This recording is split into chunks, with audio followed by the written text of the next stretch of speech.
This is Review Your Gear Radio with your host Chris Husted and Jason Renner. Coming to you with the latest topics, reviews, and techniques for hunting and fishing in the Midwest. And here they are, Chris and Jason. Take it away, boys. Hey, Review Your Gear Radio. I'm Chris Husted. Jason Renner. This is Season 4, Episode 13. It's the I'm So Glad Fishing Tournaments Are Over edition. I don't mean to laugh, but I mean to laugh. You can laugh all you want. I had a monumental crappy year, and this is why I suck as a tournament angler. The last two tournaments are a prime example of maybe it's a phobia. Like I was joking earlier off mic, maybe I should get this looked at. Like I literally cannot fish a crowd. Like I knew exactly where to go. Well, I shouldn't say that. I knew exactly where the fish were going, and pretty much to a T, depth, structure. Everyone, their brother, knew where to go. Correct, so it's not like I'm telling some big secret.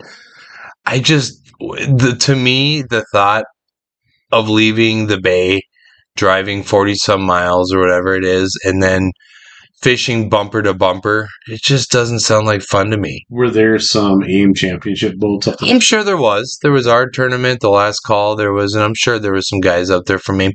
We did head up that way, but we tried an area that we were, had been good previously, fished a memory. There wasn't any fish in it. And we just didn't. I mean, you look west, and there's so many boats on that point, on that tip of the island. So it's, we bounced back, caught some, 16, 18s, not what, we're looking for. Went in early. I came home and slept for 13 and a half hours. Felt great. But yeah, I swear to God, I'm getting too old for those stupid things. But no, it's just not my idea. Like in fishing in general, and I guess that's the way I've taken my tournaments the whole way, is I want to do it alone and by myself, which is really hard. I don't care how big the lake is. Yeah. You can, fish every stinking point, hump, piece of structure on the lake, but it's hard to compete with history in the fact that more checks have been cashed on that west of that structure of that island probably than the rest of the lake combined.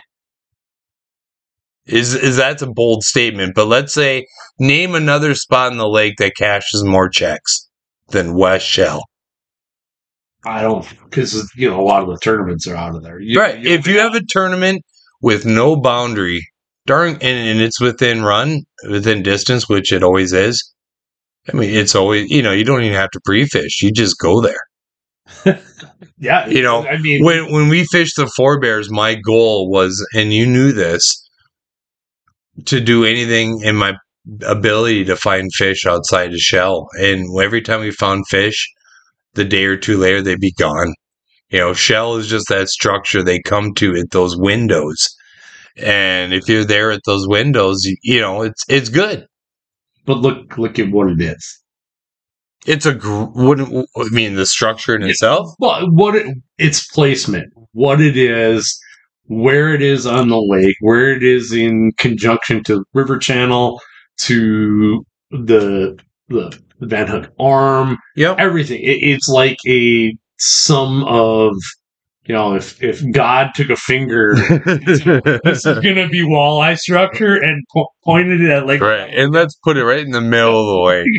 So that way, when there's wind, it'll mess with you. But what's funny is the biggest concern we really had, because by the way, we literally decided to fish this Wednesday evening, was wind. They were calling for not a lot of wind, but 10 to 20, and which would have made for a pretty bumpy ride. But it was weird though, because that wind forecast, because we were watching the same thing. Yep. It was up, it was down, it's left, it's right. It was just, and then how did it end up? Pretty much almost glass. At least it was for us. for the afternoon, picked up about 2:00 out of the west. Okay. On the east end. Like it was supposed Like to. it was supposed to, but not as high. Right. But boy, I tell you what, they nailed today's wind. Well, it was gorgeous. I can't complain for a day on the water. I mean, it was just barely a ripple out in the middle of the lake. So, but yeah, going forward, if I'm going to fish these stupid things, it's kind of like I think I have to bite the bullet and fish crowds. I don't know. Like I said, it's just, I don't know if it gives me anxiety or if I just don't enjoy it. I just like being alone fishing. Is there something? With these friends. Is there something about enjoying the tranquility and peaceful and quietness of fishing? There's something about finding a spot and you can high five your buddy when there's no one looking. Do you see what I'm saying? Trust me, because right now the salmon grounds are busy. Oh, I'm sure they are. And I like to find fish. How do you find? How do you do that? You sometimes got to go against the grain, but a lot of times you're going against where the trees, against where the fish are biting, or where the trees are. Over the trees, or you get out in the channel and just better. Go get out in no man's land. But it's tough out there. I mean, sure. I know guys that pull that. I mean, 140 foot of water, there is some random stuff out there you can run into pods and fish. But, I mean, it's nice to get away from the crowd sometimes. Oh, absolutely. No, it's funny because, in a lake that's got more shoreline than coastal California, it's oddly hard to really get alone in certain areas of the lake. Well, Saturday afternoon, we went out with some friends in their pontoon. Ooh, you went pontooning. Went pontooning. I need to pontoon after that fishing escapade. So, why aren't you talking? Well, you're going to avoid the topic? Oh, no. Well, I'll talk about losing every fish I had on Saturday at the flipping boat, pretty much. I don't know. I was praying to the salmon gods wrong, so I don't know. I even see salmon smile. That sucks. Smile and then kick his tail, wave goodbye. I mean, I was that close to fish. I'm sure he looked delicious. Smoked soy ginger. I was already, putting to my lips to like smoker. No, and again, it comes down to, is in my head. Am I just jinxing myself? Am I getting nervous? Is it, it's just, after I lost the last fish, I don't do this. I freaking threw the rod down. And you're just taking the next fish. I'm not touching the rod again. I was that upset. I likened to it. One of our buddies said about it right. It's like freaking breaking your stick over the crossbar from hitting a post so many times. It was just that feeling. I was done. But I mean, there's a decent amount of fish around, and not only is Skakawea going, but Wahi is really going. I've seen some big numbers of catches of big fish coming out of Wahi. There's some. The Dakotas are kicking out some good salmon. Peck. It's Peck. It's big Lakers, a few salmon, but I mean, you go out there and it's a good time.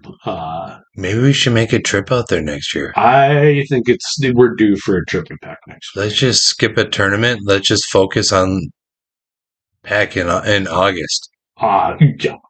That's the time to go out there? God, yeah. Because you can, not only do you get the shot at, there's two ways you can do the Lakers out there. You can downrig for them, or if you do find a pile of them on an island, you can spot lock on top of them and jig them. Ooh, that would be fun. So that's suspended, isn't it? Like spoons and stuff. What do you? Big paddle tails, like 6-inch. Oh, really? On 1-inch jigs, or you could take big jigging wraps after them. Okay. But it's vertical, and it's like tips of points, and that'd be where like Live Scope or something shine. Right. Oh God, Absolutely. absolutely shine. So, but no, as much as I love salmon fishing right now, I really hate salmon fishing. But if you had the opportunity tomorrow, would you go? Heartbeat. So, I got to break the jinx somehow. I got to. hey, I get it. I get it. You know, when you're cold, you're cold. I don't know.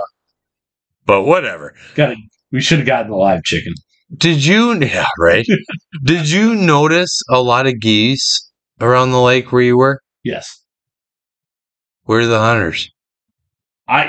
This is the first year, because we usually camp almost every August or at the cabins around Pick City, Riverdale, that I have not heard or saw people set empty fields. It was kind of odd to me because we saw a considerable amount of geese heading out to feed. And I will say pretty much darn near every bay on Lake Sakakawea has its own resident population of geese. Yeah. I know some people right now that are probably going, shut up, but I never hear gunshots when fishing. Do you? This is the first year that we haven't heard that. Right. You know, Right. But no, we saw it up at Partial. I know it's a different part, but we saw it again this weekend around Beulah. I saw them everywhere we were fishing. We were, hearing them. They were kind of. I mean, we knew this all summer, but now that they're flying around more, they're more prevalent. So, is there here? This brought up a topic that we talked about. And we kind of talked, and this was a pretty good group of guys that a lot of them shoot clays, a lot of them shoot, they like to shoot. And the talk was, I am doing more fishing in the fall because it's harder to find hunting spots. Because when you go and ask, you don't get on any. Yep. And there's still the same amount of competition. Correct. So it's tough. I know in recent years, like the last time I hunted, last duck opener, I had permission and I get out there at 5 a.m. and there was someone in the field shining brights at me and flashing them. You could already tell it's going to be one of those guys. Yeah. If you approached them. And I turned around and went the other way. I went to our plan B. It wasn't even worth it. I had permission, but what are you going to do? I was with you on that hunt. Oh, you were? I forgot. So, I'm not telling a story here. Yeah, that's how it went. This is how it went. And it turned me off. I don't want 5 a.m. altercations. I don't want a 5 a.m. argument over why I have a right to be here and why the heck are you here kind of deal. Yeah. It's you do your homework, you do everything you can possibly do to get onto a spot and enjoy a morning with your bros, and you just can't do it. It's just not as easy anymore. How many times do you get set upwind of too nowadays? Or downwind? Or downwinded. Yeah. No, it's unfortunate. I'll be honest, I don't really have the downwinding issue too much. I mean, if I'm going to hunt a field, I'm going to hunt it more often than not. It's going to be posted. Yeah. And you have permission, and if someone tries to pull that, I'm not a Karen, but I will call the farmer because, it's a BS move. Everyone knows it. Oh, yeah. So. Yeah. The one time it happened to us that it irritated me because it was on a different field. And they had permission from that one. Oh, so they're in the wrong field.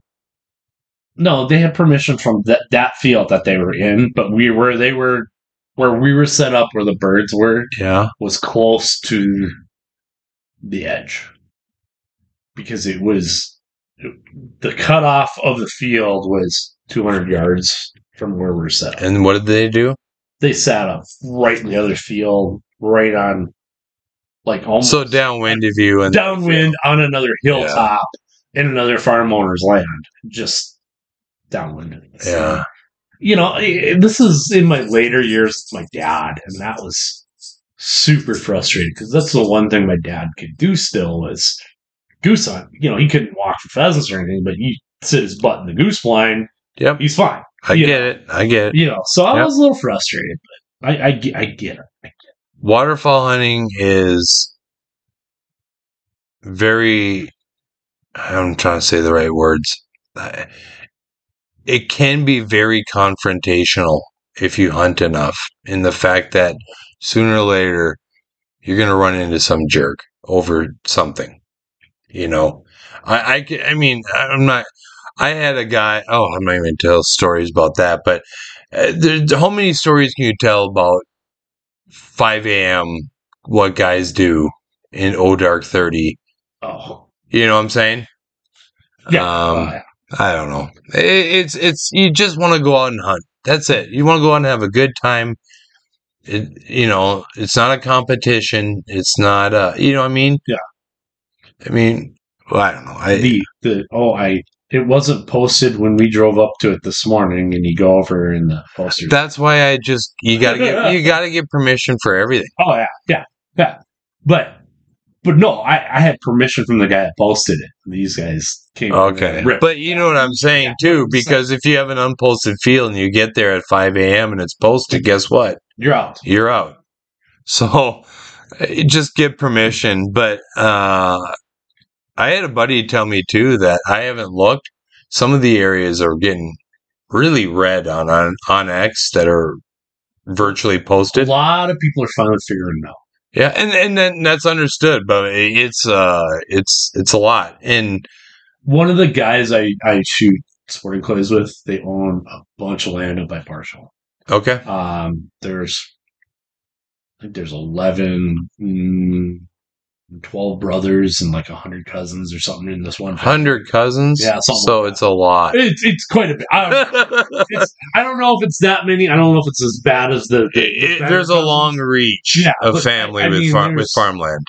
These guys were, I think, all Catholics and had Catholic families that on the farm. Mm-hmm. It dates back, but I mean, that's the number one complaint they said is they didn't understand how to post their land properly, and they're posting it because one, most of their family, the grandsons, hunt, which hey, I have no problem with that. I mean, the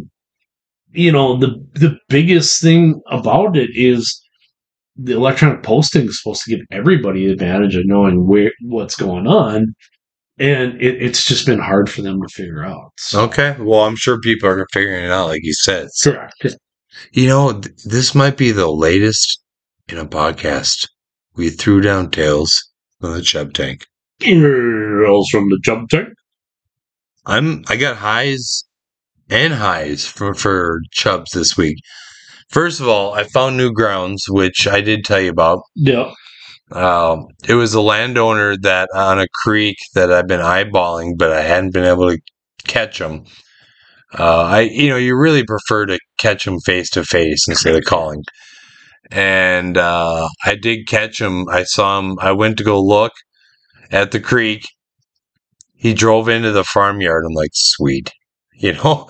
Finally I can have a chance to connect with him. And he was really cool. Said, no problem. So we went out. Each of us threw a trap, and then we fished for an hour. Had quite a few in the traps, and caught all we needed for fishing for the tournament in just a couple hours. Do you grab some grasshoppers and throw them on the hook? There was so many grasshoppers.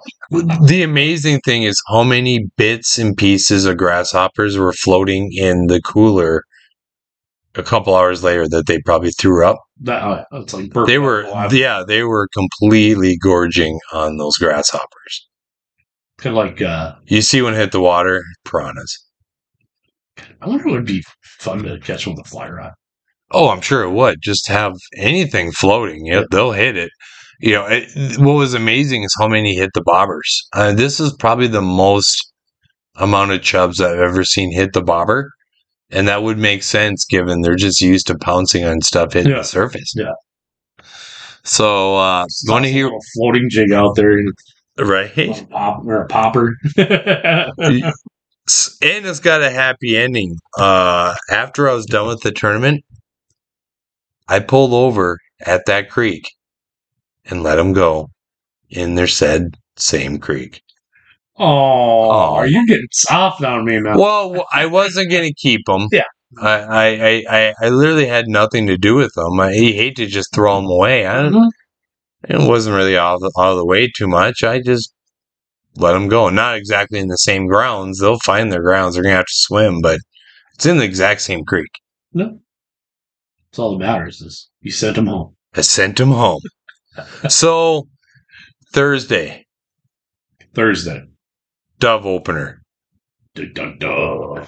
We're going to talk about when we get back here on Review Your Gear Radio. And we're back here on Review Your Gear Radio. So, right before the break, which is funny because when you listen to this with no ad in the middle, the break is like a second. Okay. We're back. So, dove hunting. Yes. I'm going to start scouting this week. I'd like to find a place relatively close. I don't want to drive an hour and a half to shoot doves. Yeah. There's lots of them around. They're everywhere. They're everywhere. There should be. No. I've had really good dove hunts pretty close to town through the years. It's been a while since I've had a good one around town, but I mean, we used to. 10 minutes from town we were. I saw a lot of good dove opportunities when I was out fishing. Just driving to the landing and I didn't see a lot of canola though. So where I know there's canola, I'm gonna remember those places. So yeah, there's not a whole lot of canola or flax out there.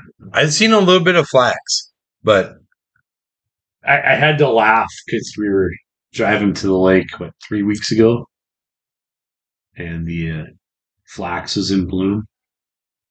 And Terry's like, "Oh, it's water." And I'm like, "No, that's flax." It looked like water that day because there was enough wind to give it that motion, It looked like water. So it was kind of funny. And then we came close. There's the turnoff there where you go over from 83 to the dam. There's that big slough over there. And she goes, "Now that's water, right?" Like, yeah, that's water. That's funny. Dove hunting essentials. I mean, is bug sprays one. I always have. Bug sprays one. I think Gatorade or water. Water for your dog if you have a dog. That's essential. Well, I mean, that kind of goes without saying, doesn't it? You got to need some water for dove hunting. I mean, do you need snacks too, sir? I mean, no. Do you need some granola? Maybe some. Do you need a timeout time for a nap? I'm sorry. Anyways, but dove hunting, a stool or a chair. Correct. I found because I really like to sit for mine, and I do own a dove spinner, although I'm not going to say that I consider it totally essential. If you're in the right flyway, you're going to get some shoot. Yeah. I think which is hard to find these days, a camel or tan colored game bag. Oh? Wait. What, for the dove for the carcasses? Shells and the doves and stuff like that. Gotcha. Yeah, I'm like, wait a minute, there's blind bags galore out there. Yeah, but every shell vest I see now has orange on it. Yeah, again, it's hard to find a shell vest. You don't have an old camo shell vest? Of course I do. Okay. But obviously 7.5, 8s, whatever, for loads. Correct. And usually you need quite a few shells. What do you think's a minimum? The way you shoot? The way I shoot, 15. No, seriously. I'll bring a couple boxes. Yeah. You should get it done with a box and a half. You should. You should. But here's the key. This is the toughest part about dove hunting is when you shoot one, especially in tall grass, Finding it. So what I've always found is when I shoot a dove, I don't care if there's 8 behind it. I keep my eyes like on it like a dog. Go right to it, pick it up, stick it in my vest, and then I'll look for my net. Whenever I've ever taken my eyes off it, you might as well kiss it goodbye. Yeah.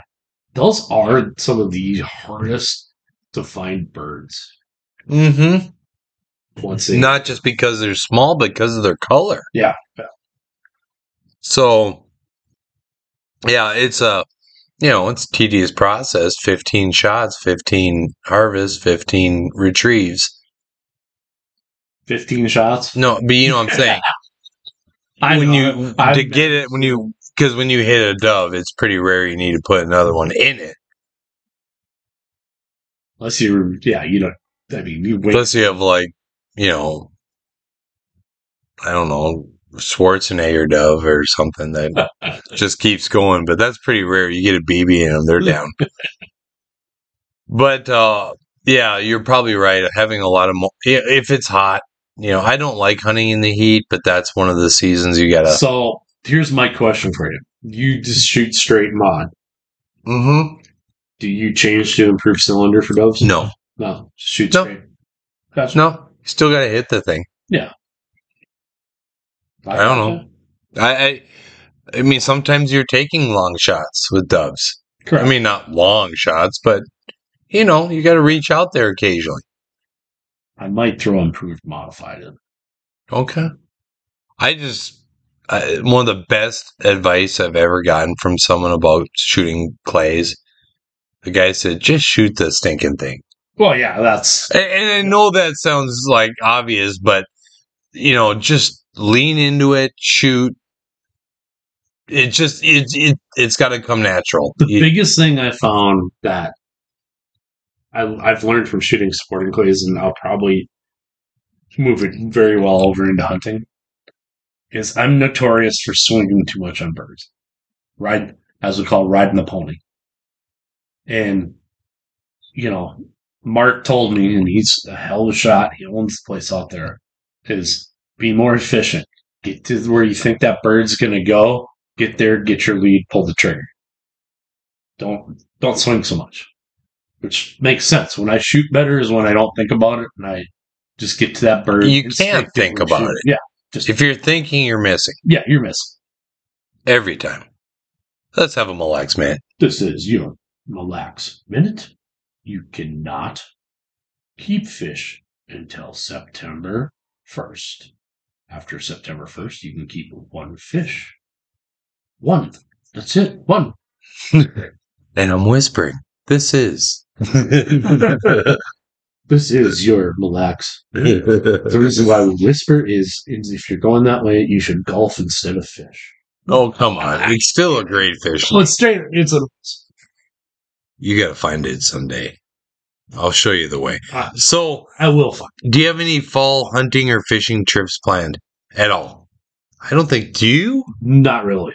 I think I'm gonna actually probably dedicate a little bit of time to the shallow water salmon bite this year. I'm sure that's one of those always want to get to but never do. I've just kind of ignored it a little bit too much. I kind of am soul searching whether I want to coach hockey this year. For my daughter wants me to, but I just don't know if I want to dedicate that time. I've done it for 20 some years, and I want to be a dad. Yeah. But don't coach. I mean, not saying that in a negative way, but but it's tough nowadays with parents. But the other thing is, I want her to hear the other voice, not just hear dad chirping in, right? But the other thing is I kind of want to have a little bit of my life back. I want to be the dad that drops my kid off at the rink and goes to the safety meeting. I'm like, safety meeting? What safety meeting you talking about? It's just basically I get going to have a bump or something with the other dads, and I mean, as much as I love coaching the kids and stuff like that, it's just time for me to possibly step back. And I mean, if they need coaches, and they absolutely, I don't think they do this year. I think there's enough dads that want to coach. And all the dads that are in that age group that want to coach, I would say, are darn good coaches. And I want my daughter to hear that other year. So if that happens, I mean, I seriously want to do a little more fishing, a little more hunting. The other thing is I ice fished twice last year. I want to ice fish more. I mean, right. I love to ice fish. But twice is not enough, sir. No. Just saying. Especially when you got all the stuff and the only excuse is the time to go. Right. Well, you had a good reason. Yeah, well, don't get me wrong. I love coaching. I love teaching the game, but there's time and a place where you have to step back and let others focus and just. I just want to be a dad. I mean, I just want to be a dad. I get it. Totally get it, sir. How about yourself? What do you got? I have a week of snow goose hunting. Probably the first week in November. My crew kind of is on call, as you know. Yeah. Dose. Come on. Oh, yeah. I give him about 2 days' notice to get here. He's here. Yeah. So, that's really about it. I do want to do a little bit of fun fishing, to be honest with you. Shallow water salmon. We can take my boat, just bring the gear. Oh, yeah. Well, yeah, we can run, cranks. The other thing we could do is run dipsies. Sure. The other thing we could... I hate to say this, but it would not be hard for me to hook up with your track system. That's the other thing is we can run... Would we need downriggers, though? No, you don't need them. Could we use 8-ounce snap weights? Oh, yeah. Because you can see it on the graph. Oh, yeah. Do we ever talk about that? Yeah. We did talk about that in previous podcasts? Yeah. We haven't talked about it in podcasts. Okay. Never mind. Go on. I didn't remember if we ever did or not. No. Okay. But, I mean, the other thing you can do is you can put your downriggers down 10 to 20 feet and go troll contours pretty well. Why can't you do that with snap weights? Oh, you can with snap weights, too. You got a lot, just saying. It's a lot less going on. And heaven forbid you lock into a snag. Oh, you just break off. Well, you just break off. Oh, you mean take out a wire cutter and cut it off, right? You don't. Usually up shallow, if you break free. You break free. It's not the trees like in the deep one. Okay. They're not 100-year-old cotton. I'm not gonna lie. You always give me a little bit of the jitters when you talk about boats going down from those things. So, I mean, that takes fishing to a whole new level when you have to have we may not, come back with our boat today. I did see one photo today of the one guy that was probably out fishing in this wind. It looked like he broke his main body of his downrigger. Oh. And, because you're stressed, you're balancing. Yep. It's just, I felt sorry for the guy, but, I mean... You should know better. Kind of. It's just... That's rough. I mean... Well, when you have to know the lake and its tendencies with the wind and the wind direction based on the area. So if you have northwest winds, you don't fish the grounds, right? What part of the lake do you fish when it's like that? I mean, there's areas you can avoid it, of course, on the west end or in bays, but... Yeah. But I mean, Northwest is very unforgiving on the lake, south end of the lake. Correct. Oh, even getting up by Shell, it's bad. It's bad because it's coming right down the pipe, right into it. So I mean, that's one of the toughest ones to fish on. Yep, absolutely. Holy cow! We're getting late. Let's have some headlines. So this is a first here on Review Your Radio. We're going to link to TMZ. You've lost your mind. Tom Cruise's son, his name is Connor Cruise, is a big angler. And there's a picture of him right there, Mr. Renner. Nice. And he reeled in a 300-pound, I think it was a grouper. Life grouper. And at the very end, they say, his social media pages are plastered with photos and videos of him posting with a bunch of dead fish. TMZ. Which is funny because a lot of them are probably released or actually alive, but yeah, well, that goes without saying. So yeah, they're reporting on fishing. I don't think they're quite that. Exactly. That is your TMZ moment of the week. They have a really cool event coming up in Michigan, the Learn About Hunting event. And it's coming up, so they're basically saying no hunting experience, no problem. Learn about hunting, offering skills and equipment demos, giveaways, and more. We just want your GPS coordinates. No, no, you're right. You're right. Sorry. No, you're right. You're absolutely right. We did talk about that last podcast about what's going on in Michigan. Yeah, sorry, I had to. But I think it's pretty cool that they're having live demos, expert instructions, talk with DNR staff. You know, you can shoot BB guns, giveaways. I'm just saying, you know, anyone can become a hunter. I mean, let's face it. The numbers of hunters in America are dropping dramatically.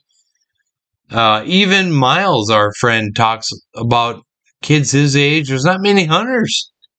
There's none. That are seniors in high school that just graduate. He's like, I can count on one or two hands how many people like I know that like to hunt.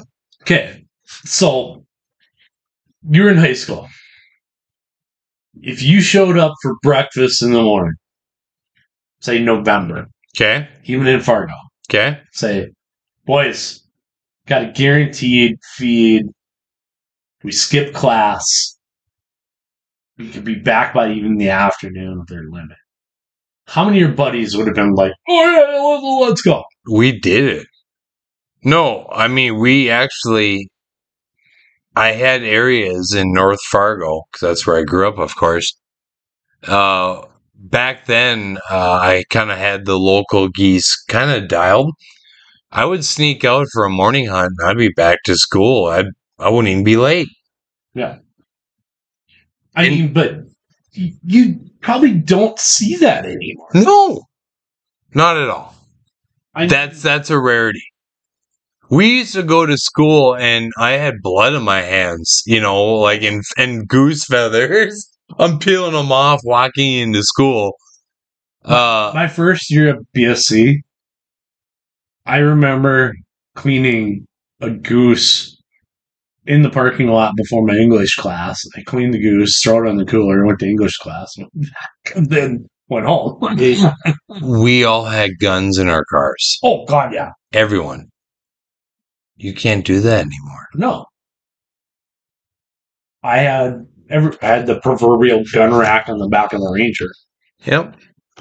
I did not have one in the back. I didn't, quote unquote, advertise that I had a gun in my vehicles, but anyone that knew me knew. What? You know, there was a shotgun. There was a 12 gauge in my vehicle almost all the time in the fall. Yeah. So, moving on. Do ATVs ruin hunting in some areas? This is actually, we're going to give it up to another podcast, the Montana Outdoor Radio Show. And they're talking over in Montana where in a lot of areas the ATVs are becoming a big issue. So are they saying the sound? The sound, you know, think about it. Some of those guys walk. Picture if you hike 5 miles. I'm just going to throw a number. Say you hike 4 or 5 miles into the terrain. You're getting set up, and some guy comes flying by with an ATV and spooks everything. No, that's understandable. So that's one. Another is like the horseback riders. Yeah. There's a lot of guys on. I mean, what I'm getting at is it's an issue. Noise and erosion.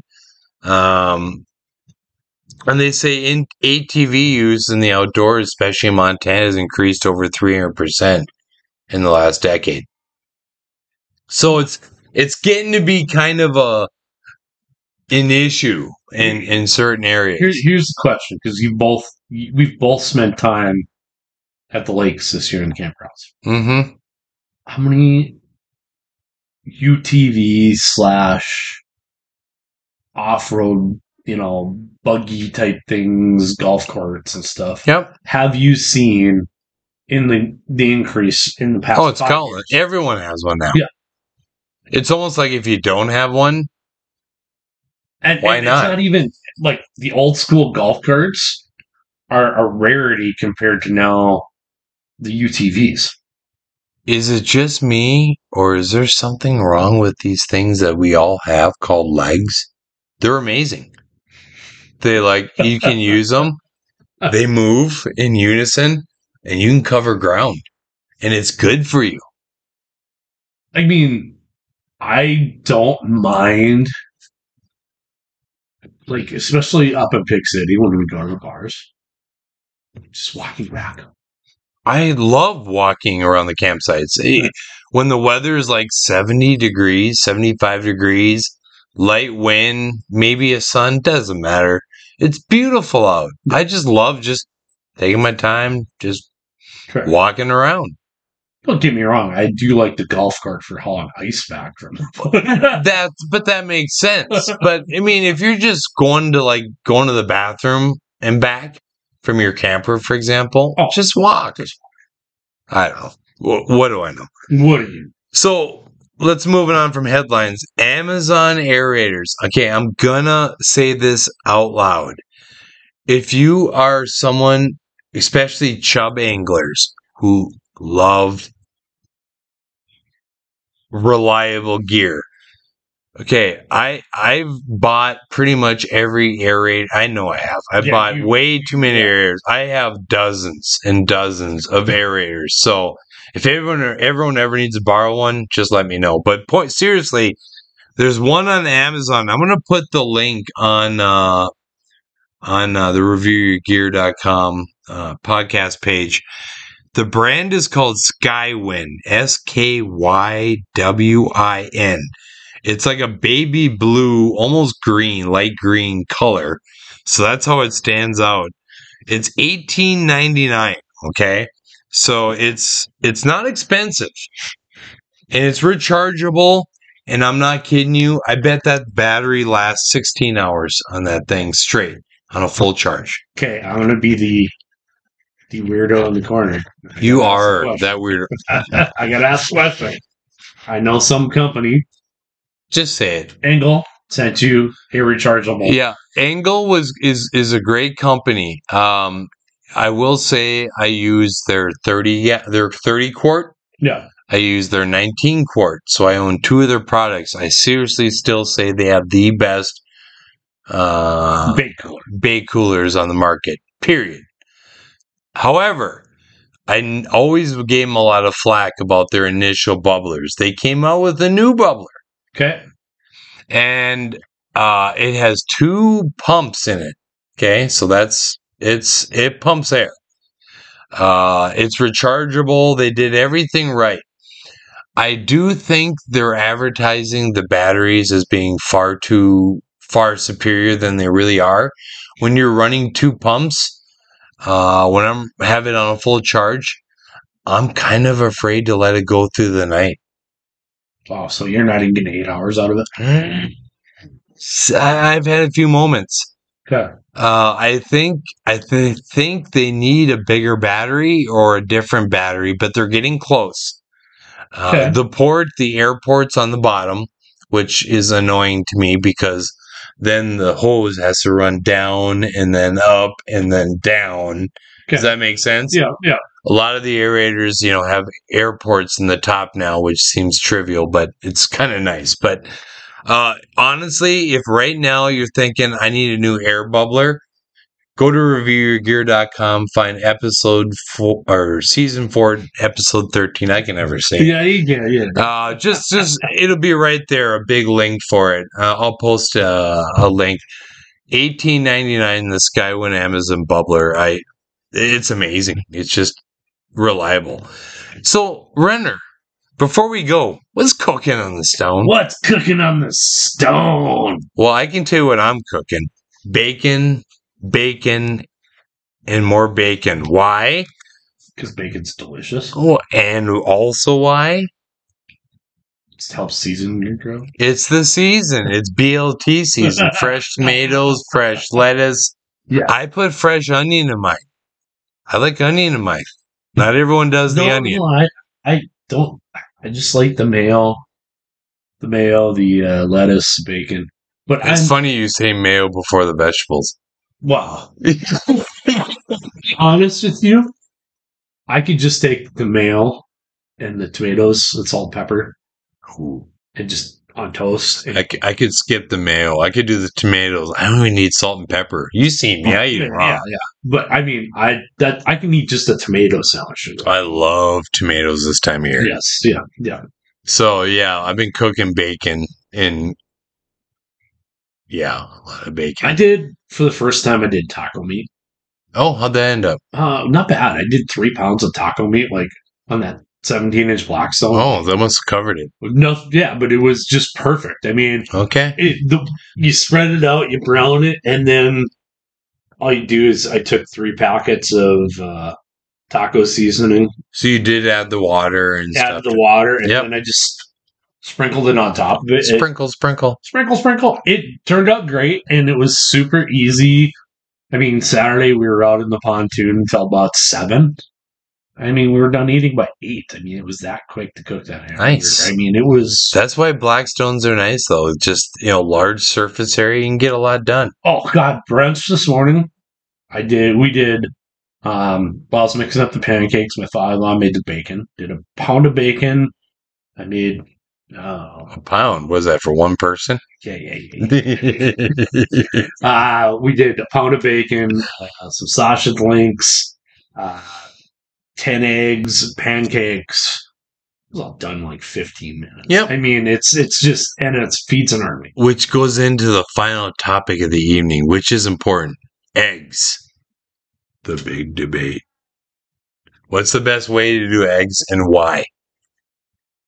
Okay. If you're going to make eggs, how do your kids like eggs? Scrambled with cheese. So that's how mine do, without the cheese. Now, how do you like your eggs?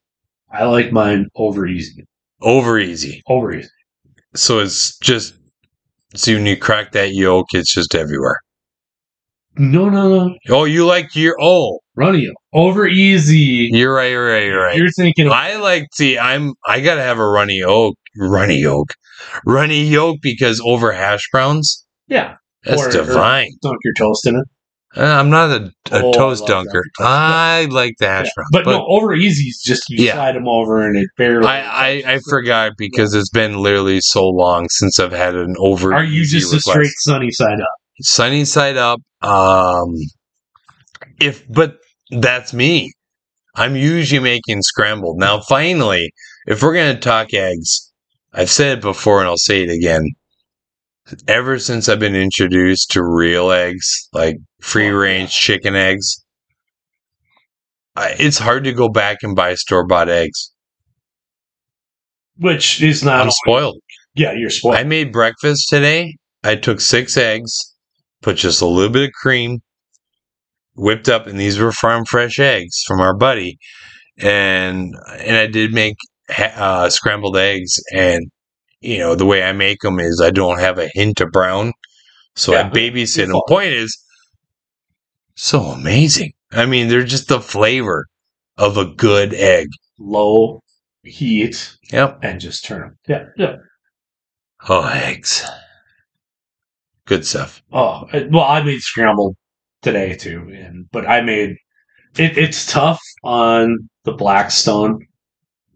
I don't do eggs on my Blackstone too. I normally don't like to. I like to do them. I don't like high heat. Yeah, I like to do them on the pan on a side burner or something. But today it was kind of just... You just have to babysit. You have to be on it right now. It's like folding an omelet. Right. It is. You're constantly folding it. So, I mean, it's not the worst thing in the world. I mean, they turned out well. I throw enough Tabasco on my scrambled eggs to make any scrambled eggs taste good. I do not. Not when I have store-bought eggs, you bet. Yeah.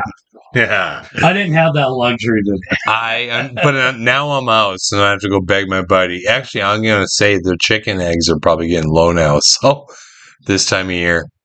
Do they really have a season like that? I mean, yeah, they do. Do they? Oh, okay. Yeah. But I mean, there's highs and lows, obviously. Yeah. I don't claim to be the expert, but I know in the spring, they're very bountiful. Anyways, we always end on food. That's how we roll. That's how we roll. I'm Chris Husted. I'm Jason Renner. This was Review Your Gear Radio. Thanks for tuning in to Review Your Gear Radio. Be sure to tune in next episode, and don't forget to check out reviewyourgear.com. Also, check us out on Instagram, Facebook, and YouTube. Till next time, tight lines and good times in the outdoors.